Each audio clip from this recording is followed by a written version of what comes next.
Welcome to the premiere episode of Sex, Love, and Murder.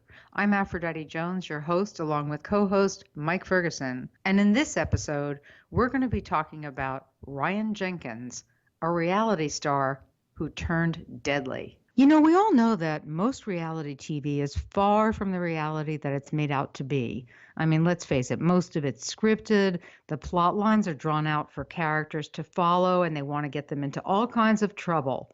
But isn't that why we like watching these type of TV shows? I mean, none of us can keep our eyes away from a train wreck. And truly, that's what we hope to see on most of these crazy shows. But Af, what I think about are the contestants that want to be reality stars. I mean, do they care that they're going to be fodder for jokes and most likely will have their most embarrassing moments aired for the world to see? Well, I guess not, Ferg, because humiliation doesn't stop people from auditioning to be a contestant. And it sure didn't stop Ryan Jenkins, who went on a VH1 bachelorette type show, which was called Megan Wants a Millionaire. And in the end, he was eliminated from the show. And on the rebound, he wound up marrying another gorgeous woman named Jasmine Fiore. And Jasmine, a Las Vegas model turned waitress, who had all the bells and whistles, a beautiful smile, the long blonde hair, a killer body, could have had her pick of almost any man. But of all the guys she dated, she married Ryan Jenkins because he was the smooth talker who was the quote-unquote millionaire from TV. And the thing about their marriage is it didn't last long. And in the end, that rebound relationship would wind up ending in a tragic murder so gruesome it's almost unspeakable. So I don't think a lot of people really sit back and think about the contestants on these shows. What kind of background do they have? Do they have a criminal record? And I don't think a lot of people actually care. No, because they trust that because a person is on TV, there's some kind of magic wand that makes them okay. And if viewers like what they see, they just go with it. It's amazing to me how a reality show can mean instant fame for some of these people, especially the contestants on Bachelor type shows. But what about the aftermath, Ferg? I mean, what happens when they go from being on the covers of a supermarket rag to complete obscurity? I mean, when their TV screen ends, their time of fame, how many of these people perceive themselves as a failure and they start to spiral down? Well, I think what happens to a lot of these people is they experience a great deal of humiliation. And that's another thing that most people would not think about. There are a lot of reality stars that have ended their lives tragically after their 15 minutes of fame has run out. You know, and that's the thing nobody talks about because we're all guilty of watching it. So we don't want to think about what the repercussions might be. But these people, one minute they're on top of the world and the next minute they're, quote, nobody. I looked into this and found a number of reality star deaths that can partially be attributed to being eliminated from a contestant type show. Did you know that? I mean, there's a list of them, Mike. No, I was not aware of it. Well, just as an example, there's a guy called Joey Kovar who was on The Real World Hollywood, and he was scouted from the streets of Chicago. He was kicked off the show, and then he was brought onto the show Celebrity Rehab with Dr. Drew. And after the Dr. Drew show, this guy, Joey, overdosed at the age of 29. I mean, it's a tragedy that somebody would even go to the streets to look for contestants, but this is what's going on with these producers. Yeah, but you can't blame a TV show for that.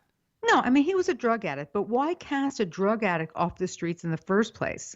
And, you know, it goes on. The list is quite extensive of people who have killed themselves or gone to an early death. There's two particular contestants who were on reality shows with that chef, Gordon Ramsay, who both wound up killing themselves after being eliminated. One jumped off the GW Bridge. I mean, and why didn't I ever hear of these things before? Well, I don't think a lot of people want to talk about things like that. That's not what they're watching reality TV for. They're watching it for the escape. Yeah. And there's also a public callous against people who put their lives on display. I mean, let's face what our mentality seems to be is, hey, if they want to be on a reality show, they set themselves up for it. People think that person knew what they were signing up for. They wanted the money, they wanted the fame, and that comes with a price. But in the case of a suicide, A person has to be completely unstable to go down that road. I get it. And you can't blame a TV show for a suicide. But what I am saying is that reality TV producers look for unstable people. They look for people who won't mind being placed in those orchestrated embarrassments. And in this case here, in the case of Ryan Jenkins, who's a 32-year-old who was chasing that reality show fame, he thought that the reality TV thing was going to be his ticket to stardom. And Ryan Jenkins, he was playing the role of a playboy in Las Vegas. He was throwing money around, buying bottles of champagne, riding in limos. This is who Ryan Jenkins was. Right. He was the real center of attention, and he had that buff body and buffed everything else. And producers spotted him in Las Vegas and jumped at the chance to get him on Megan Wants a Millionaire. But in his case, there was going to be a breakdown that occurred when he fell short, when he didn't win Megan's heart. And this happens with a lot of former reality show contestants. Ryan Jenkins was exposed as a fake millionaire.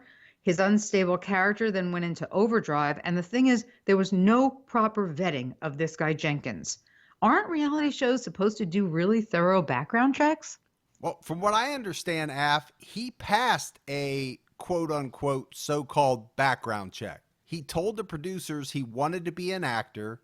He was someone who was used to using his charm, used to using his good looks to get what he wanted. He had no problem getting on this show. Right. And what I found out is the producers did do some kind of psychological check. It was an in-person test, and there was also a written test, but apparently that test was multiple choice.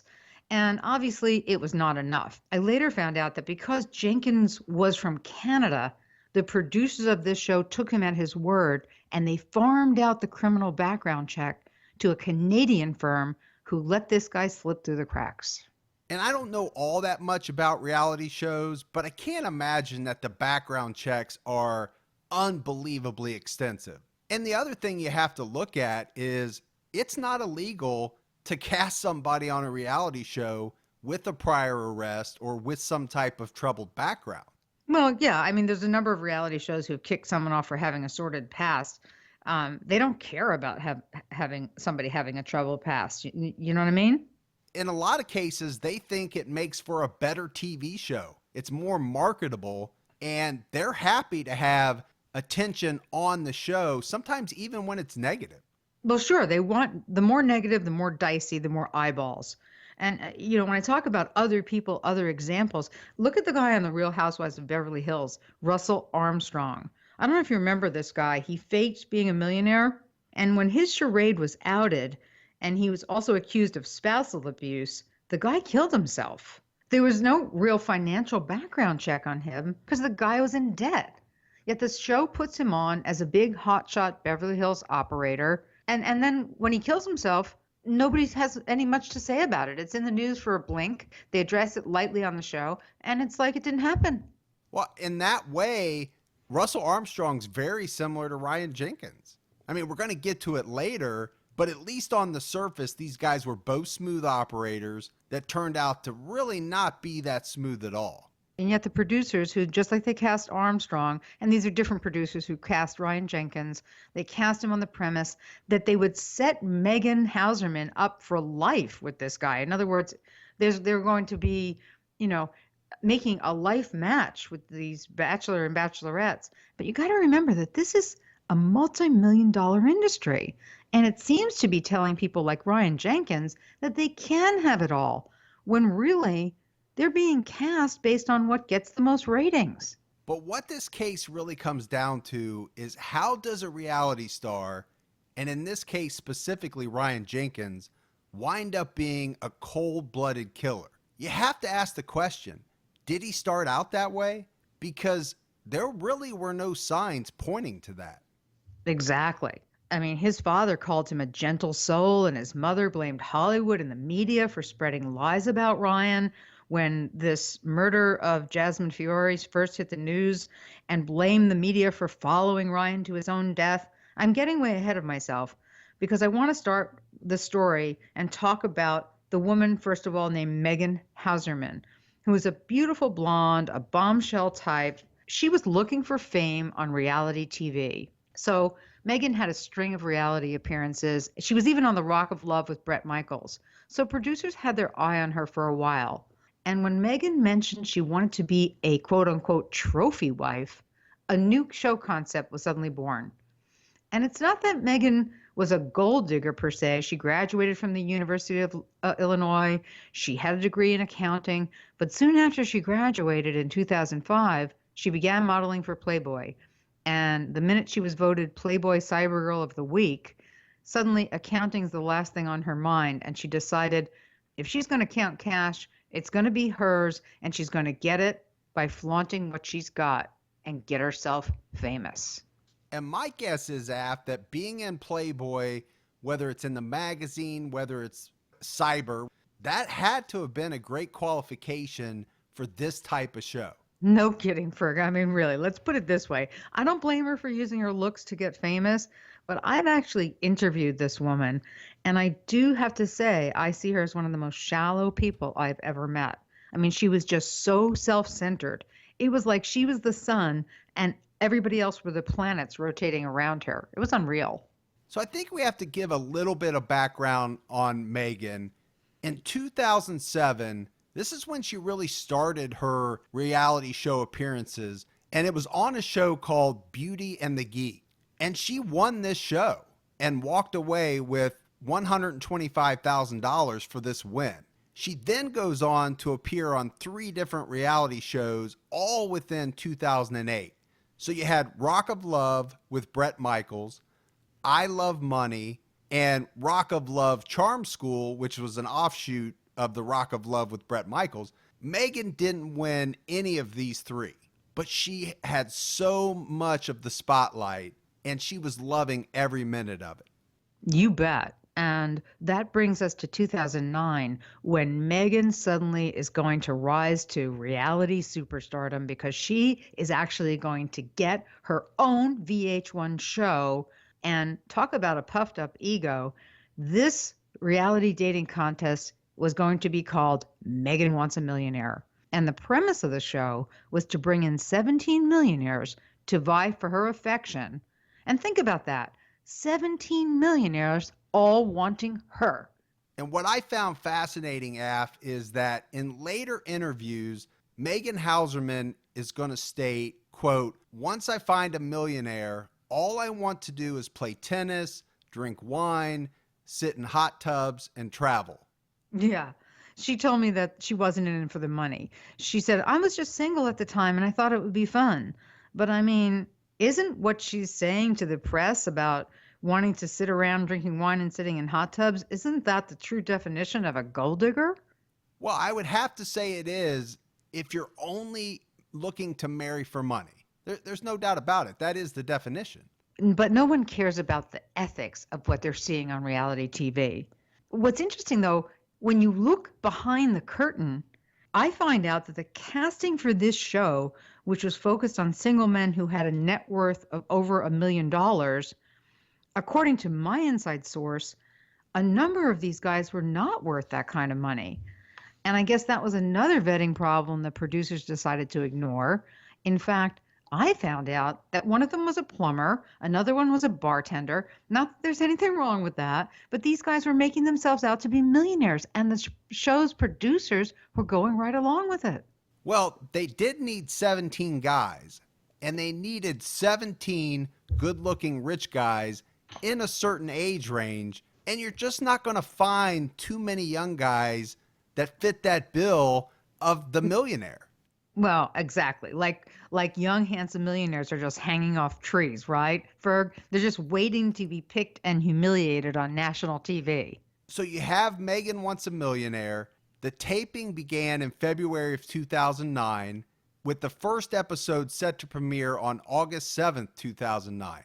As taping began, Megan started to get to know the contestants, right? That's a kind of a standard part of any contest type reality show. Right. They all introduce themselves and everybody's trying to outdo each other. But there was one guy that kind of stood out from the beginning, and that was Ryan Jenkins. Contestants on the show would later say they could tell right away that Megan initially had an attraction to Ryan. Yeah, and he even made the cut almost to the end of the series. I mean, he was in it to win it. So they gave each contestant a nickname on the show, and Jenkins would earn his nickname as, quote, smooth operator. Now, you have to talk about his bio for the show. Everybody gets a bio. The bio for Ryan Jenkins claimed that he was the kind of person that can turn, and these are quotes, player girls into princesses. I mean, can you imagine? Think about, no, I really can't. I mean, that is like so, what's the word? I can't even come up with what schmaltzy, right? Yeah. Why would you even say that? It's like this brings us back to the stupidity of reality TV. I mean, the fact that we watch this stuff, we know on some level none of this is real, yet we watch it and we're into it. Well, and going back to a point that you made, another thing that his bio listed was that his net worth was $2.5 million.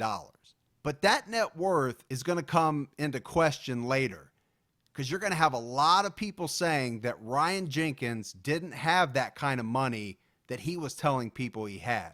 Well, the truth is, people who knew Ryan personally actually would say that his father is the one who had the money and that Ryan was taking on that wealthy persona for himself, because Ryan was a 32-year-old good-looking guy who did come from a very wealthy family. So he knew how to come off as uber rich. I don't know if you realize this Jenkins family had their own jet. They had properties around the world. I think they had a property in Honduras. So Ryan grew up in this very privileged world in Calgary, Canada. He had gone to an expensive private school, and his father, Dan Jenkins, who was a well-known architect, worked with Ryan together on a few real estate projects. But again, Ryan exaggerated his credentials. That's for sure. And Ryan Jenkins would even list on his resume that he was the president of a development company. And that's in addition to working as a sales consultant for an investment firm that specialized in commercial real estate. He also said he had his pilot's license and he taught flying lessons in Calgary. Yeah, I mean, he had a very extensive resume and bio and sounded like a Superman. But everything about Ryan's lies would eventually come back to haunt him when he accepted the invitation to be on Megan Wants a Millionaire. Because after he was eliminated from that show, Jenkins' mask started to peel off and he headed down a road of total darkness. So the taping of the show Megan Wants a Millionaire, it wraps in March of 2009. Megan and the contestants all go their separate ways and they're waiting for the show's premiere in August. Ryan Jenkins is feeling shunned because we said he doesn't win this show. He heads to Las Vegas, and this is where he meets Jasmine Fiore. Right, and Jasmine is this dreamy type of woman who had the similar aspirations as Ryan. They both wanted fame. They both wanted the high life. And in her case, she actually fashioned herself in the image of Marilyn Monroe. That was her idol. And I'm not saying Jasmine was actually as good looking as a Marilyn Monroe, but she was beautiful. And to her, Ryan, who also was built like a supermodel, was enjoying being branded as a millionaire on TV. So women flocked to him, and that included Jasmine. She was enamored by him, his charm, his sophistication, and they wound up in this whirlwind romance that, believe it or not, Mike, within 48 hours, they got married in a Las Vegas wedding chapel. And one very interesting fact, and it's almost an unbelievable coincidence, is that Ryan and Jasmine shared the same birthday, February 8th. And this was something that Jasmine reportedly thought meant that they were destined to be together. Right. And, Jasmine was that type, very much a flower child, believing in the woo-woo and, there are no such things as coincidences. She went with the flow, Jasmine. But truly, what kind of marriage is this? I mean, there's allegations that the marriage was just one of convenience and money. Apparently, these two had amazing sex together. There was a lot of sex that went on. Ryan Jenkins allegedly was a sex addict. But at the same time, he needed to get married to be able to stay in the United States. So the claim is Jenkins promised Jasmine Fiore a serious amount of money to marry him so that he could get U.S. citizenship. And the amount, believe it or not, was $10,000 a month, up to a total of $100,000 that he was willing to hand over to her. That's a lot of money to marry somebody for citizenship. Yeah, well, and you got to know. I mean, we got to talk about the history of Jasmine Fiore and where she comes from in order to understand why she would go for that. So let's do that. Let's talk about Jasmine Fiore. She was actually born Jasmine Lepore, grew up in Bonnie Doon, California, and this is a small community near Santa Cruz. Now, Jasmine's father left the family when she was only 11 years old. Yeah, she was looking for a daddy all her life. I believe that. Her friends and family described her as an unbelievably beautiful person, not just on the outside, but on the inside as well. But she was also a very driven person, and she had a plan for everything that she did from a very early age. I mean, she wanted to be somebody. Yeah, to the point where Jasmine's mother would say that the entire family called her General Jasmine from an age as early as 3 years old because she knew what she wanted. I mean, even as a very small child, she had everything laid out and she planned out how to get there. Well, and friends would say that Jasmine had the idea, certainly, that her beauty was going to make her dreams come true. And there's a lot of young girls, let's face it, who, if they've got looks, they want to, head to Hollywood and, become a star. I mean, that's the old Hollywood adage. I mean, that's nothing new. But what was different for Jasmine is that she went to San Diego to embark on her modeling career. This is in 2003. She's 21 years old. And she does everything she can to enhance her natural beauty, including getting breast implants. And this is when she takes the last name Fiore, which, by the way, means flower in Italian, because she's prepping herself for some kind of superstardom. She wants to have the stage name, and she's using San Diego as a kind of staging ground. In other words, if she can make it there, she can pop over to LA from there. So she had an actual, method to her madness. But when things didn't pan out for her in San Diego, now at the age of 25, Jasmine decides to move to Las Vegas, and she does get signed with a modeling agency, and she finds some work doing some modeling. She does some small print ads, but for the most part, she realizes she's not getting enough money from modeling, so she starts to work at the big hotels on the Strip. And so what happened to her, she became kind of a party girl, and she made her money by having her body painted at parties. And she started doing that both in Vegas and in LA. So she traveled back and forth between LA and Las Vegas, hoping that she was going to find a man who was going to make her a star. So she started hanging on the arm of famous people in Vegas. She was, around all the heavy hitters. She was dating a series of wealthy men. I mean, she supposedly even dated Prince Andrew, believe it or not, of Monaco. Whatever the case, Jasmine had a string of men. She may not have been the model that she wanted to be, but she was in the high life. So you have to ask the question, Av, with no shortage of men that wanted to be around Jasmine Fiore, why in the world would she choose to marry this absolute stranger, Ryan Jenkins? The only thing I can say is this was a marriage of convenience. She wanted to put money into her bank account, and he needed his green card because, unbeknownst to her, Ryan's visa was expiring the end of August of that year. So it makes sense that he was offering her some kind of monies, and yet it turns out, ironically, Ryan never paid her any money.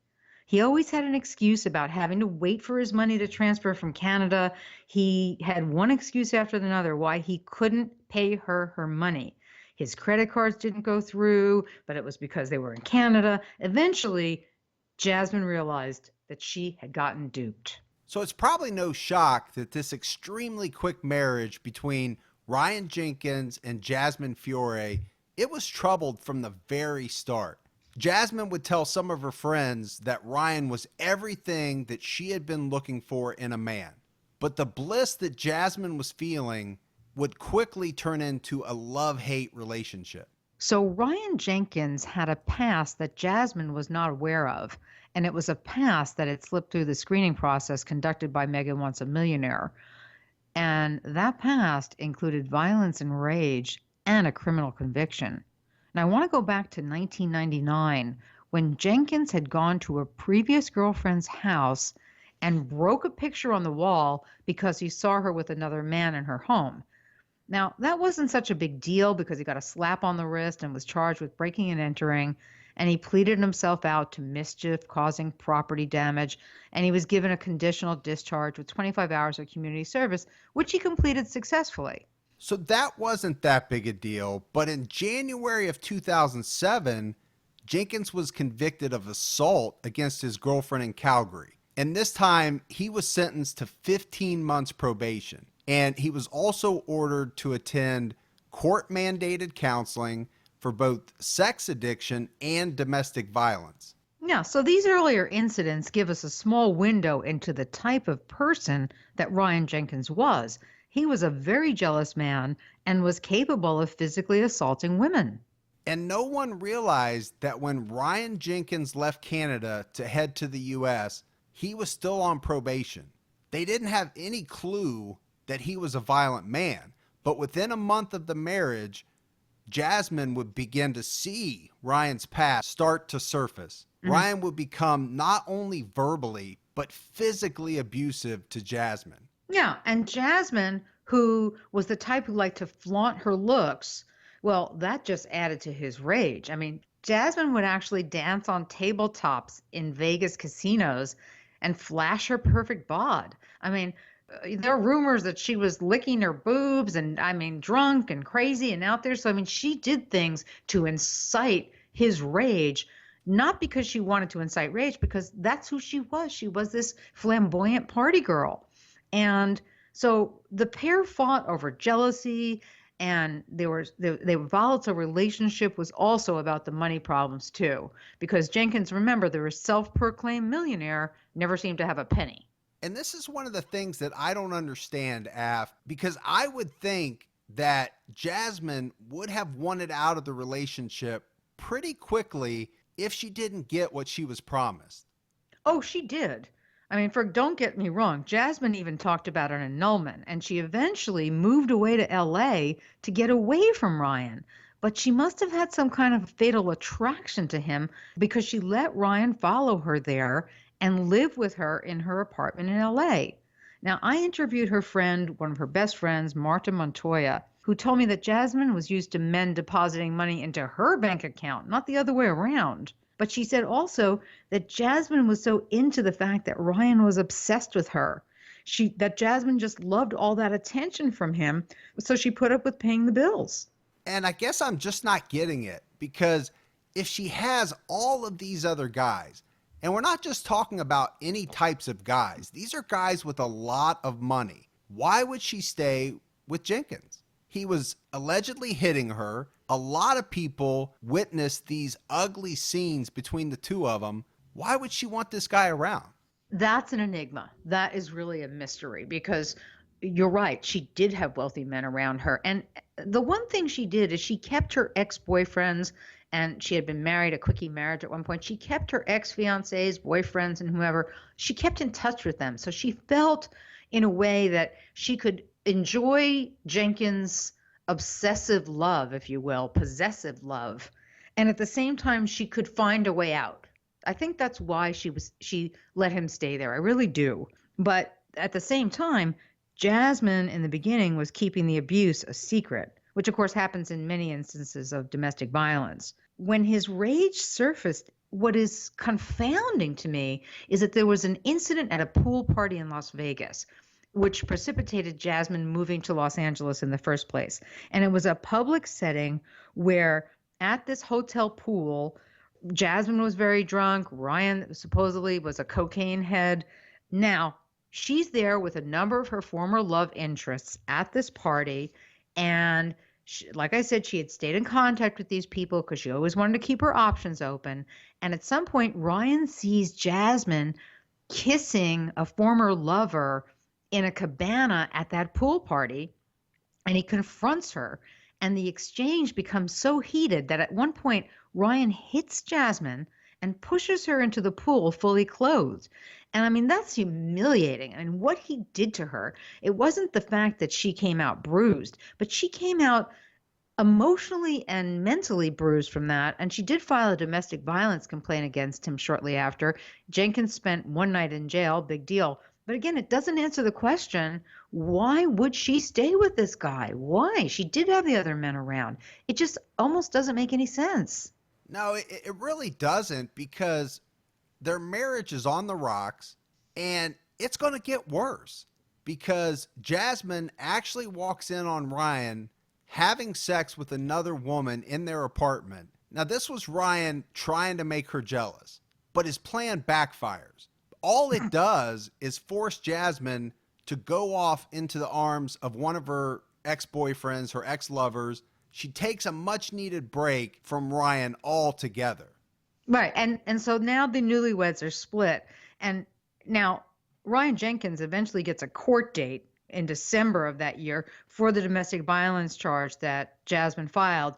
But that's a court date that he actually never makes. Af, we have to take a quick break to talk about our sponsor, Audible. Audible has the best audiobook performances, the largest library, and the most exclusive content. You'll feel something when you listen. Learn more at audible.com/Aphrodite. And speaking of Aphrodite, Aphrodite Jones that is, I am listening right now to one of your books called Red Zone, the behind-the-scenes story of the San Francisco dog mauling. And this story is so fascinating. I know we're going to cover it on one of our episodes, but it's so good, I don't even want to give any of it away. You have to sign up for Audible, download this book, and check it out. As you're listening to this audiobook, you can feel the power. You can feel the suspense, and you can take it anywhere you go. And you can start a 30-day trial right now, and your first Audible book is free. Learn more at audible.com/Aphrodite. That's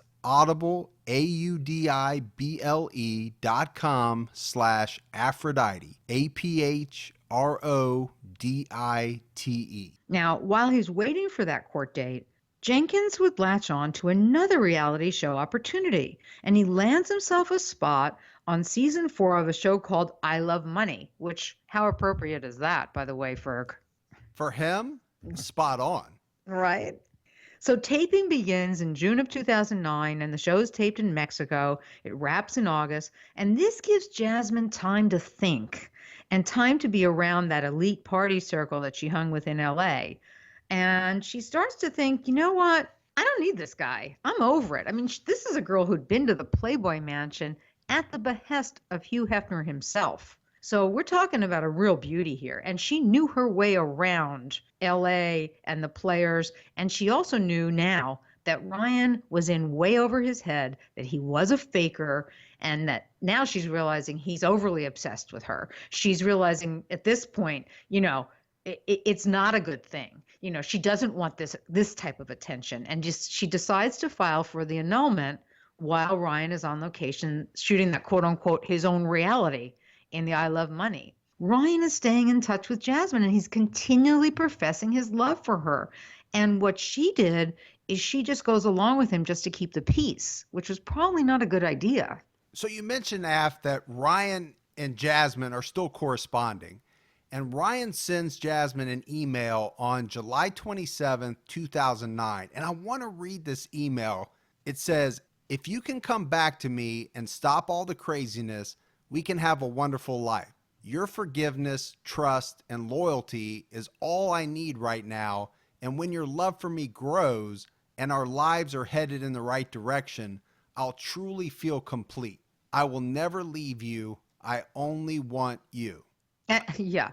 Well, you know, it sounds good. And I guess he really believed that at the time.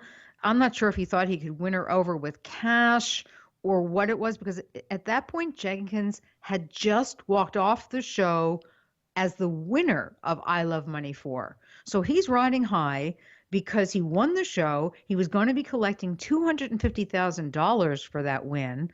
And he decided he could parlay that newfound money into a reconciliation with Jasmine.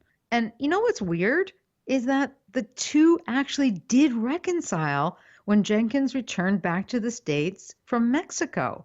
I mean, the show at that point was not set to air until January of 2010. And in the meantime, the two of them are enjoying Ryan's fame as this millionaire, as this reality star. And, they're going around and being big shots, both of them together, and showing public displays of affection. I mean, they were into it with each other. So at that point, Ryan thinks he's making it big in reality TV, and this jump to stardom is about to happen. On August 2nd, 2009, Megan Wants a Millionaire premiered, and it was said that Ryan and Jasmine, they really enjoyed the notoriety that the show brought. Yeah, I mean, they were out on the town. They were celebrities as far as everyone was concerned. I mean, he was a millionaire. He had won I Love Money. She was this gorgeous woman. They were newly married. I mean, they capitalized on that pseudo fame in a big way. But you have to wonder, Af, what is Ryan Jenkins really thinking during this time period? Because he knows how the Megan show ended. It's going to come out for the whole world to see that he doesn't win this contest. He actually ends up finishing third on the show. And to a guy like Ryan Jenkins, that had to have been a huge letdown. Yeah, I mean, in my opinion, his ego was such that he could not deal with a blow like that. He really didn't want to see that come out. And I think also this is why he married Jasmine on the rebound, because when the show does come out, he could say, well, I didn't want Megan. I wanted somebody more beautiful. I wanted Jasmine Fiore. I think you're absolutely right. I really do. Let's talk a little bit more about Jasmine and why it was dangerous for her to keep in contact with her exes. I mean, the truth is she was only married for a minute, pretty much. But she was keeping her options open, and she's got this jealous, crazy guy that she's with. She's not sure truly how crazy he is. And during the time period that she and Ryan were apart when he was shooting that show, she reportedly took a vacation with her ex-fiancé, a guy named Robert Hasman. And then, even when Jasmine and Ryan reconciled once he got back from Mexico, she went and visited her ex-husband, a guy named Mike Cardozi, on August 12th. And this guy had just been released from jail. So again, Jasmine's not quite picking the right picks when she's got so many men around her. And photos later come out of the two of them, Jasmine and Mike, kissing on the beach. And allegedly, it was Jasmine's texting with one of these exes that Ryan Jenkins saw her doing, and it started a fight that would somehow end in this most gruesome kind of murder than I've ever covered. Because Jasmine was not only brutally beaten and strangled, she was actually mutilated by her killer. But we have to back up a little bit, because the very day after she visited with her ex-husband Cardozi, on August 13th, Ryan and Jasmine were together in San Diego checking into the very ritzy L'Auberge Del Mar Hotel around 3:30 in the afternoon. Yeah, and I know L'Auberge, and let me tell you, that is one swanky place, one of the most expensive places in the world. And so those two are living the high life. That's probably why I've never been there. Yeah, well, I've only visited, never stayed over. So after they check into their hotel, they actually drive to another hotel, which is the San Diego Hilton. And this is about 20 minutes away because they're going to play in a poker tournament. Jenkins and Fiore are then seen leaving the San Diego Hilton at 2:30 in the morning.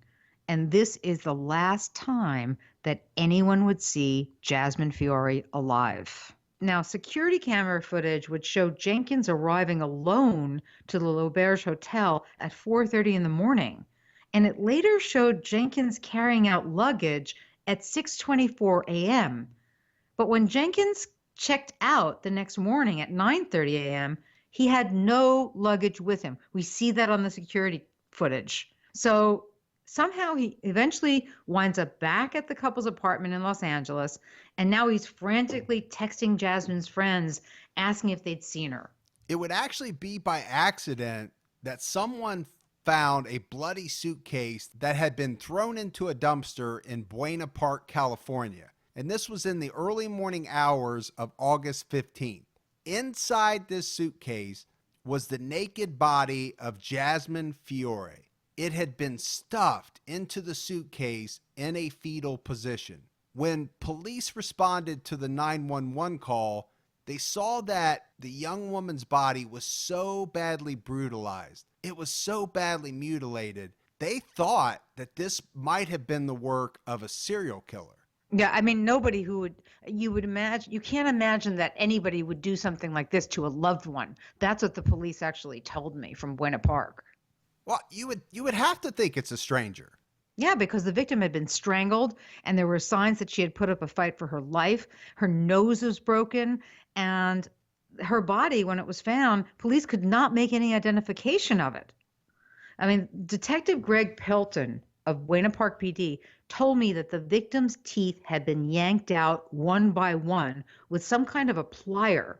And he also believed that the victim's fingertips were cut off by using some kind of tool like a garden cutter, like something that you'd cut roses with. It's just sickening. And there's only one reason that somebody would actually do all of this to a body. Yeah, because by having no dental records, you take the teeth out, you take off the fingernails, you have no fingerprints, and efforts by police to identify the body are removed. I actually went to the location, Ferg, where the police think that he actually mutilated her, where he cut her fingers off, where he pulled her teeth out. And I actually also spoke to a private investigator about this because nobody is sure where Jenkins actually murdered Fiore. And one guy theorized that Jenkins stuffed Jasmine alive into that suitcase and rolled her out of the L'Auberge Hotel unconscious. Anything's possible, I guess. But the police theory was that he killed Jasmine in her car, which she drove a white Mercedes, because that was later found with its plates removed, and it was not far from Jasmine's apartment. And in fact, the car was like a crime scene in itself because there was so much blood everywhere. And eventually police were able to match it to both Fiore and Jenkins. So, not only did he murder the person that he said he loved, but imagine what type of monster someone has to be to pull someone's teeth out and cut off each one of their fingers. It's just grotesque. Police believe that Ryan Jenkins may have gotten the idea of removing the fingertips and teeth from a movie that aired on August 8th of that year, and the movie was called The Perfect Getaway. How perfect. Oh, yeah. Oh, and in this movie, the killer does the exact same thing that Ryan Jenkins would do. Talk about reality meeting fiction, then coming back and meeting reality in the sickest way possible. Ryan Jenkins thought he was so clever and so smart that he was going to get away with this murder. But what he didn't know was that the investigators were going to find another way to make a positive identification of that body. But for the meantime, he did stall the investigation because the way police were able to identify Jasmine Fiore was entirely unheard of by that police department or most police at that time. What they wound up doing was obtaining the serial numbers from Jasmine's breast implants. And it turns out that through those serial numbers, they were able to make a match. Now, if they didn't already know that they were looking for the killer of Jasmine Fiore, right, and they didn't already know who they had, I don't know how that match would have happened. So it was very convoluted for the police to come up with that. And while they were doing that, Jenkins was continuing to do other things to try to throw the investigators off. Like he started calling not only her friends, but her family, asking if they knew where Jasmine was. He was all hyped out. He was worried about her. Did she run away again? Because she had run off on him, obviously, and gone elsewhere. And the most cunning thing he did was he started to send text from Jasmine's phone to himself and return the text from himself to Jasmine's phone. So it made it look as if they were still communicating, that she was still alive. And at the same time, he's actually providing himself with an alibi. In other words, I'm in touch with Jasmine, but I don't know where she is. I mean, it's just amazing how calculated this guy really was. It doesn't sound to me like a guy that's shaking in his boots after doing something horrific. This guy was pretty good at keeping his cool, because that night, the night that Jasmine's body was found, Ryan Jenkins reports her missing to police. And his story to police is that he had not heard from Jasmine since they got back from their trip in San Diego the day before. He also told police that Jasmine dropped him off at the apartment and then went to run errands and to get her nails done. Yeah.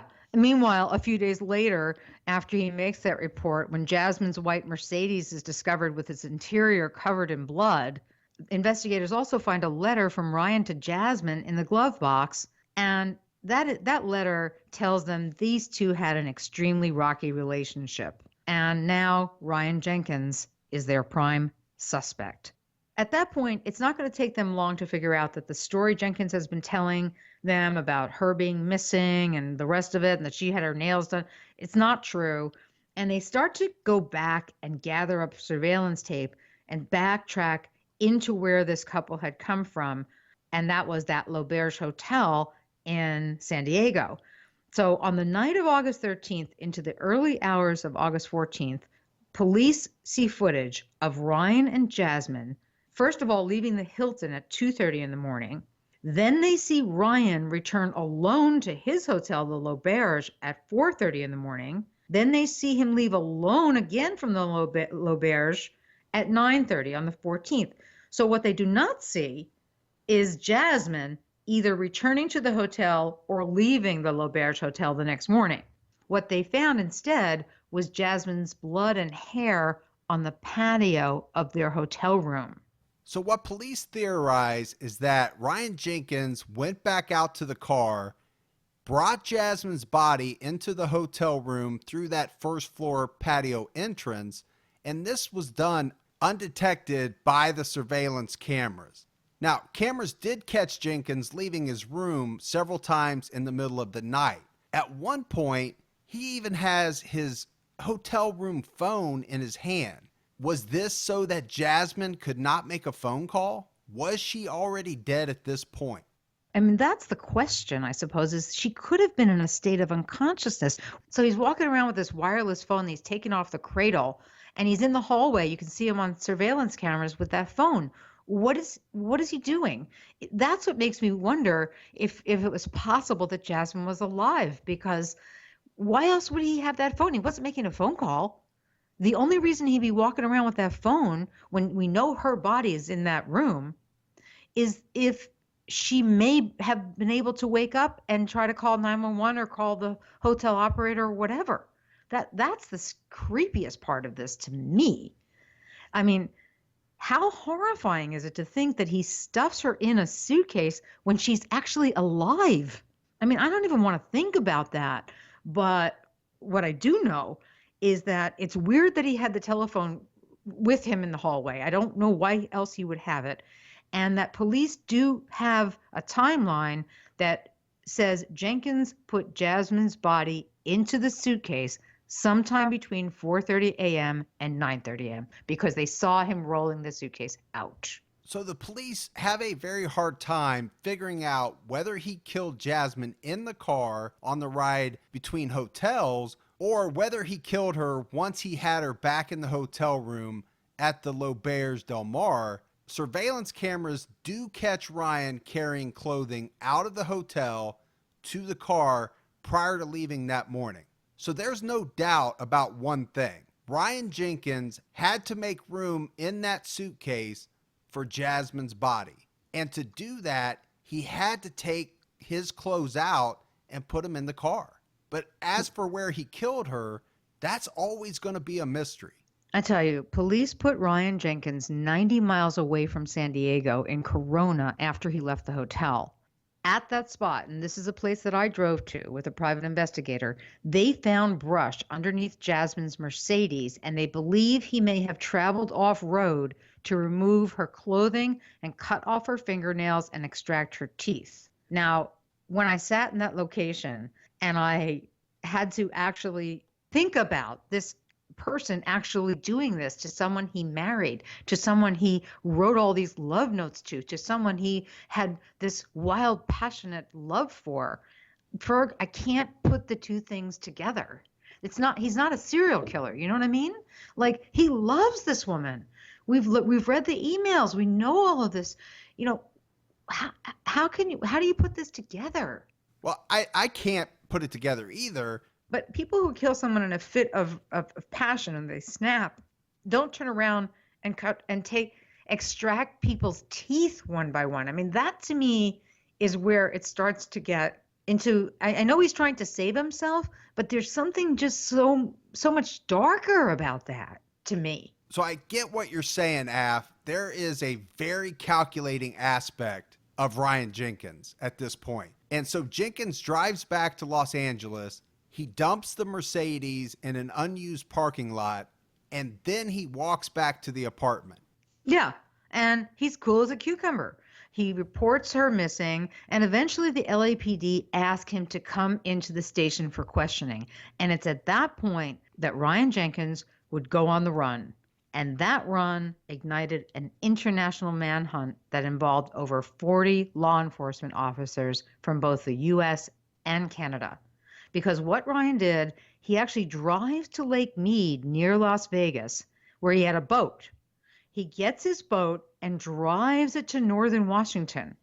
Police would later find his black BMW X5 with a boat trailer attached in Blaine, Washington, and the engine of the BMW was still warm when police found it. So they are on the hunt for this guy. They know he's the killer. They're after him. They're using Coast Guard. They're using every form of law enforcement known to the US and Canada to get this monster. And now they believe Jenkins used the boat to get to Canada and then took off on foot. So they're still on the chase for Ryan Jenkins. And on August 19th, a man saw someone matching Ryan Jenkins' description driving a boat into the marina in the border town of Point Harbor. And Jenkins is going to make his way to Hope, British Columbia, which is about an hour from the U.S. border. And the Royal Canadian Police, they're concerned that Jenkins would take a flight and head out to a country that had no extradition to the U.S. Yeah, well, the fact that the family owned a jet and owned a property in other places in the world like Honduras, this made him a severe flight risk. So by the time that Ryan Jenkins was charged with Jasmine Fiore's murder on August 20th, and the U.S. Marshals Service had offered a $25,000 reward for his capture, this murder was all over the local news. Oh, yeah. I mean, this was huge news in LA, huge news on the West Coast. People on the East Coast didn't know it, but people in Canada and all over the West Coast, they knew that this gorgeous, young, beautiful woman, Jasmine Fiore, was murdered and her killer was on the loose. So they issue an arrest warrant for Ryan Jenkins, stating that he is to be held in lieu of a $10 million bail. The same day that he's officially charged with Jasmine's murder, Ryan Jenkins pulls into the parking lot of a place called the Thunderbird Motel, some funky little place in British Columbia, and he's got a young blonde unidentified woman with him. Somebody was helping him out.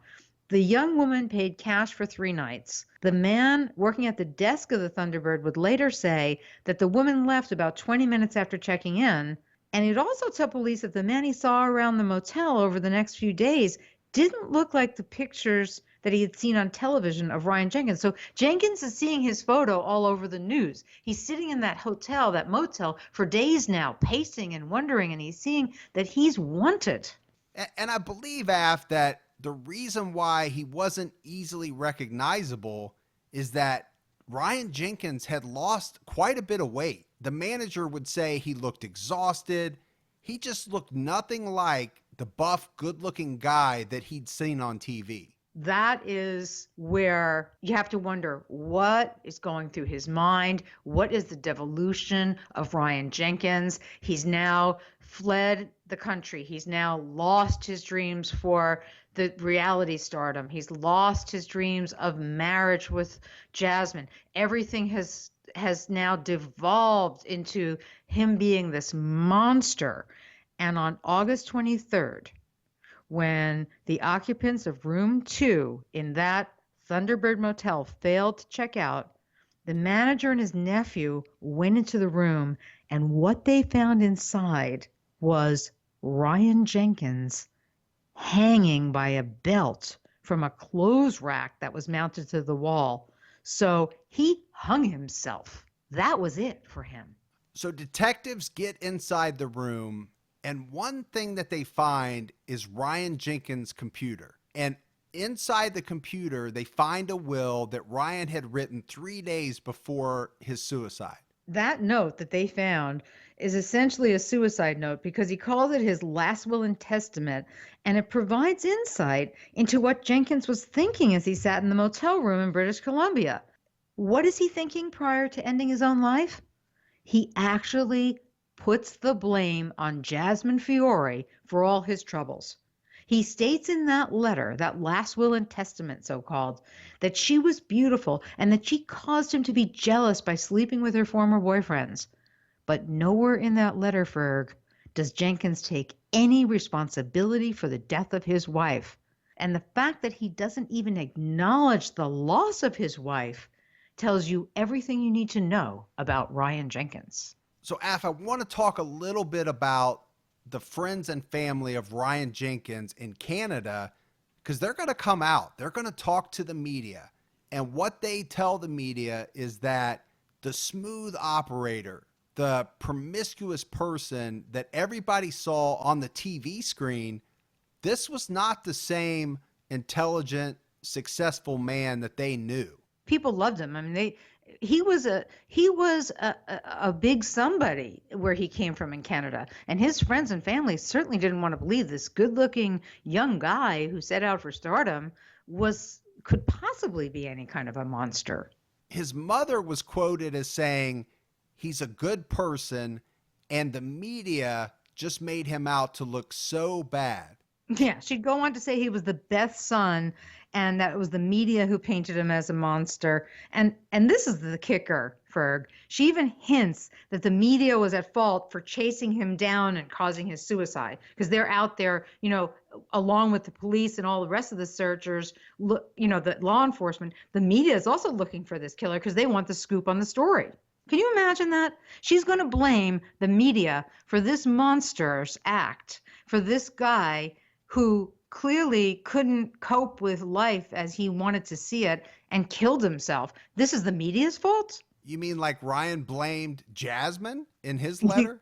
Exactly. It's like the apple in the tree. Nothing falls far.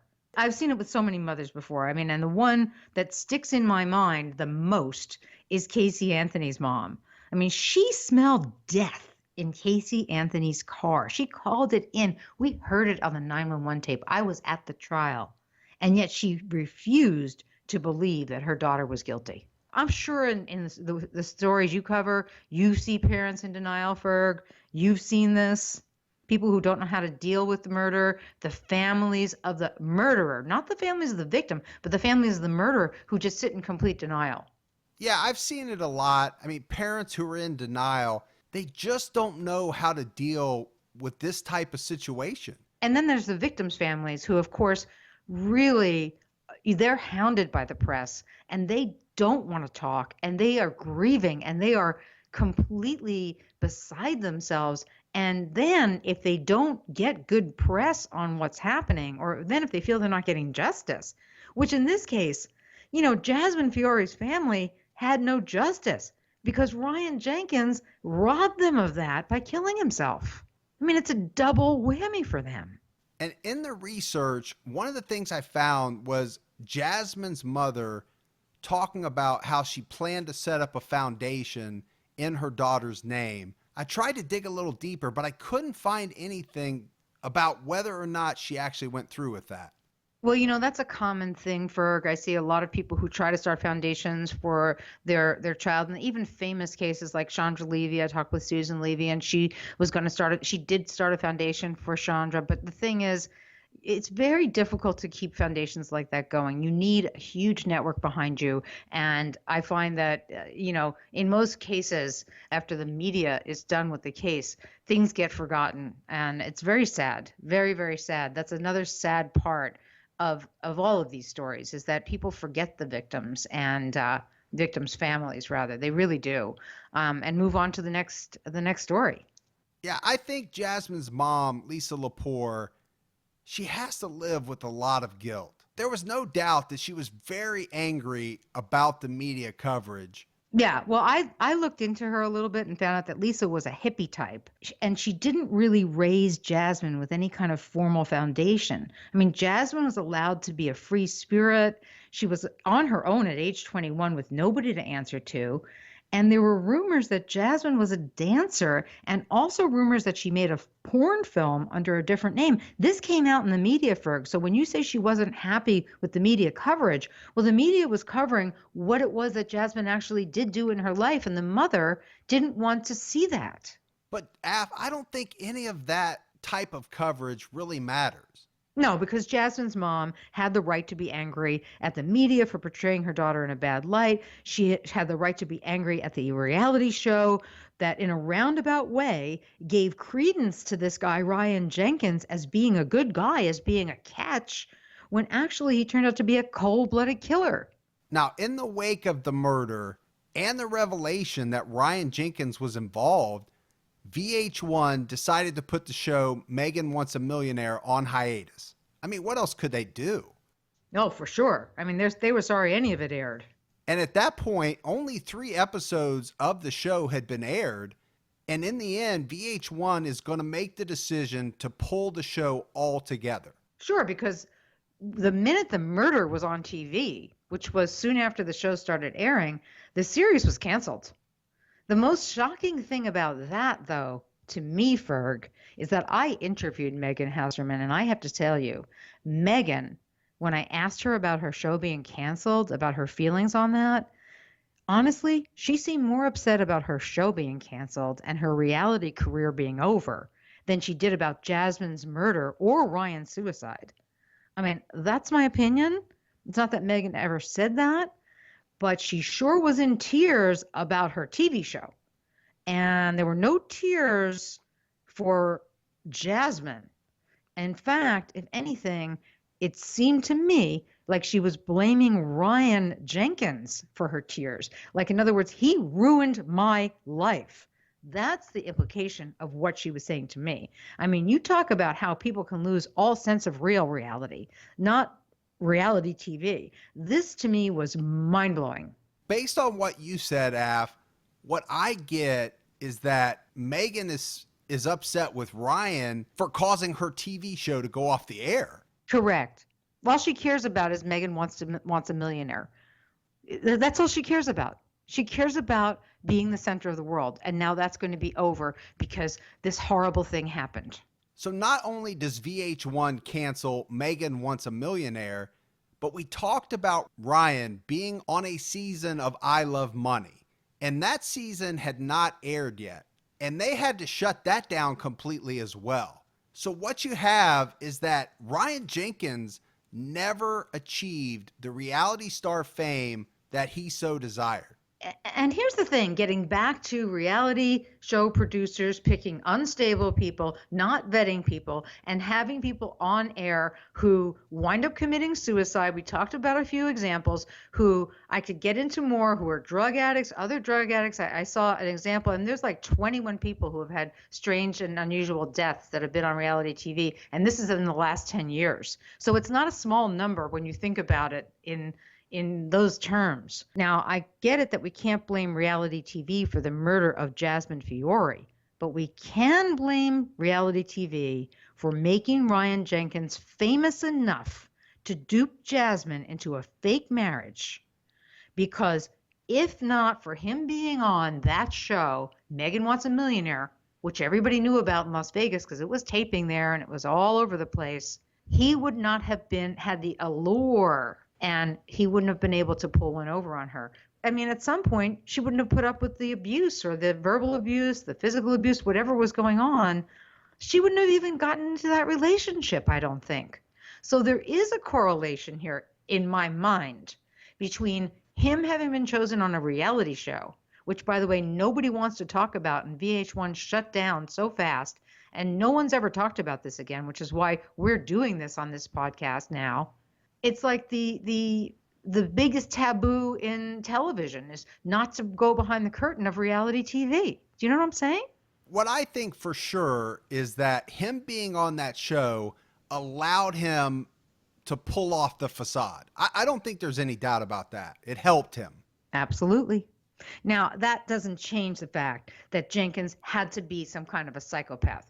Clearly, you're not going on a show and because you got kicked off the show, you might commit suicide, and there are some instances that suggest that's what happened to contestants, but you're certainly not going to go out and commit murder, and not murder that is so gruesome that you can't hardly even bear to think about it. So in reality, Ryan Jenkins was not just unstable, but he was actually a psychopath waiting to be uncovered. It's horrifying to think that what he became quote unquote famous for is taking the life of Jasmine Fiore, a woman he claimed to love with all his heart. I mean, he was a lunatic, but it was his jealousy, his emotions, his ego that pushed him over the edge. And in the end, Jenkins robbed Jasmine's family and friends of a person that they truly loved. And I'm talking about real love, not the kind of love on reality TV that Ryan Jenkins and so many other reality stars so easily profess to have. So, Aph, we know how many reality shows have come and gone. And if you think about how many people have lost on these reality shows, some of it's been humiliating. Some of it's been a blow to the ego. They handle it and they move on. They deal with it and they live their lives. Right. And if Ryan had been properly screened, he would not have been cast. He would not have had a career in quote unquote reality TV. And Jasmine may have had her life. That's the thing that we need to look back to is at the end of the day, this guy goes onto a show called Megan Wants a Millionaire because he believes that he is going to be this millionaire playboy. And then he becomes some kind of millionaire playboy in real life, a pretender.